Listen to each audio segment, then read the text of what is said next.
नाशिक जिल्ह्यातील वणी गाव खूप प्रसिद्ध होते. त्या गावाजवळ एक जुना घाट होता. त्या घाटाचे नाव होतं आई सप्तशृंगी घाट.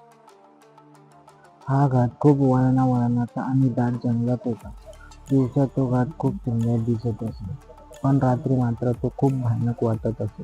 गावातील लोक रात्री त्या घाटातून जाण्यास टाळत असत, कारण त्या घाटाबद्दल एक रहस्यमय गोष्ट सांगितली जात होती.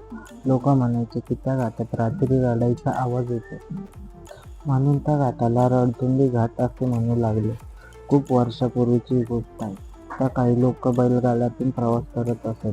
एके दिवशी काही भक्त गडावर दर्शनासाठी गेले. त्यांनी दिवसभर दर्शन आणि पूजा केली. संध्याकाळ झाली आणि ते खाली गावाकडे निघाले. त्याच्याकडे एक बैलगाडी होती. गडावरून खाली येताना त्यांना रणतुंडी घाट लागले. त्या वेळेस खूप अंधार झाले होते. चंद्रही ढगामध्ये लपत होता. सगळीकडे शांतता होती. फक्त जंगलातील किचकिचाचा आवाज येत होता. बैलगाडी हळूहळू घाटातून खाली जात होती. अचानक बैल थांबले. ते पुढे जायला तयार नव्हते. गाडीवाल्याने त्यांना पुढे हाकलण्याचा प्रयत्न केला, पण बैल घाबरल्यासारखे मागे सरकत होते. तेवढ्यात अचानक एक आवाज आला.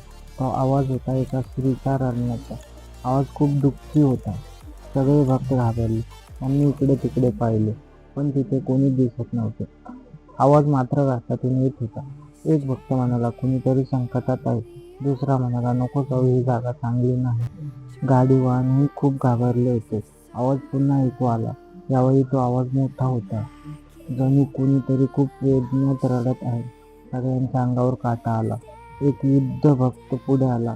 तो खूप शांत होता. त्याने सगळ्यांना सांगितले, घाबरू नका, आईचे नाव घ्या. सगळ्यांनी एकत्र म्हणायला सुरुवात केली, जय सप्तशृंगी माता, जय सप्तशृंगी माता.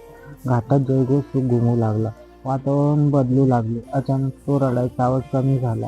काही वेळात पूर्ण शांतता झाली. बैल पुन्हा शांत झाले. त्यांनी पुढे चालायला सुरुवात केली. भक्तांना थोडा धीर आला. ते हळूहळू घाट उतरू लागले, पण सगळ्यांच्या मनात भीती होती. कुणालाही काही समजत नव्हते. थोड्या वेळाने ते गावाजवळ पोहोचले. सगळ्यांनी सुटकेचा निवास टाकला. दुसऱ्या दिवशी त्यांनी गावकऱ्यांना ही गोष्ट सांगितली. गावातील एक वृद्ध माणूस म्हणाला, ही गोष्ट नवीन नाही, खूप वर्षापासून असे घडते. लोक आश्चर्यचकित झाले. वृद्धांनी सांगितले, खूप वर्षापूर्वी इथे एक अपघात झाला होता. एका स्त्रीची गाडी घाटात उतरली होती. त्या अपघातात तिचा मृत्यू झाला. लोक म्हणतात तिचा आत्मा अजूनही रडतो. हे ऐकून सगळे शांत झाले. त्या दिवसापासून लोक त्या घाटाला घाबरू लागले.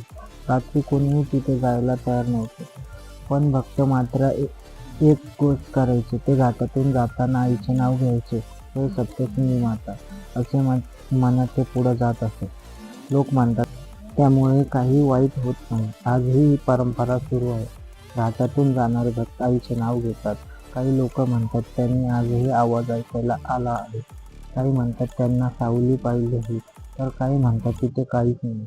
पण घाटाची गोष्ट आजही प्रसिद्ध आहे.